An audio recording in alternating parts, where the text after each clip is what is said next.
qaar ka mid ah culimada caanka ka ah geyga Soomaaliya oo shir loogu hadlayay sarifka lacagaha qaalaad ee forex-ka ugu furmay magaalada Kampala ee caasimadda dalka Uganda.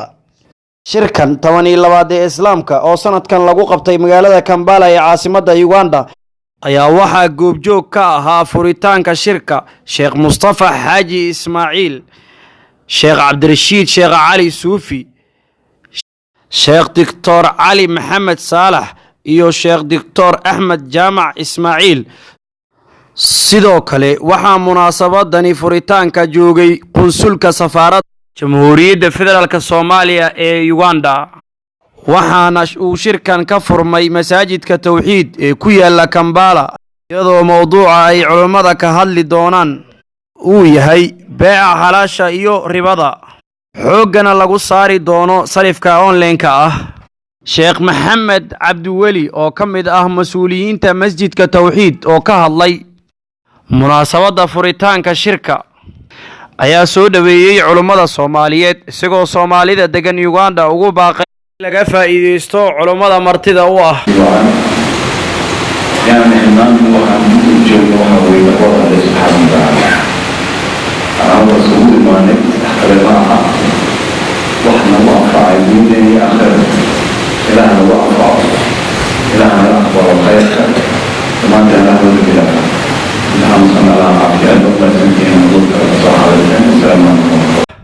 sidoo kale qaar ka mid ah ardayda Soomaaliyeed ee dhigata madaarista lagu barto diinta Islaamka ayaa khudbado soo dhaweyn ah oo ay ugu talagaleen culimada goobta ka jeediyay.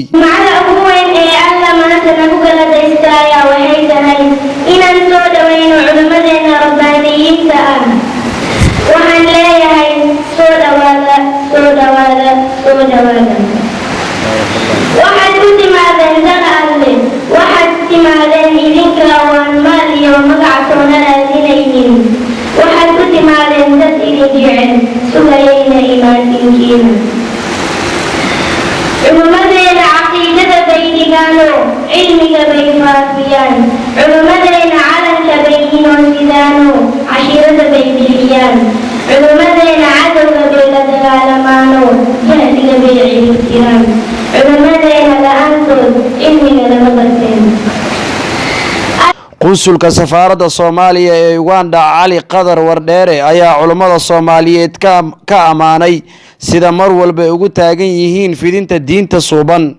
baraa bisinkeediba namala dhacdo yiri marka wuxuu ka dhigay quraanku inuu isdhacayo marka culimooy naga dhiciyo culimadana marin habaabinayso noo badbaadiya dhalinyarta dadka sida qaldan wax noogu fasiraya hadda anagu cilmi ma lihiine idinka la idinka rabaa reer Kampala idinkuna culimada markay timaado saad isu jeceshihiin diinta u jeceshihiin isu jeclaada saacad walba ka shaqeeyo sidii aan dalkeenu ugu noqon lahayn annagoo nabada mustaqbal waarana loo heli lahay. culimada soo dhawaada marka la soo dhawaada. wassalaamu calaykum. 12 ee Islaamka ayaa socon doona muddo 4 maalin ah. shirkan ayaa wax badan lagu hadli doona inta uu socdo. Cabdiwaabi Ibrahim Cabdi, TV Koonfur Galbeed, magaalada Kampala ee caasimadda dalka Uganda.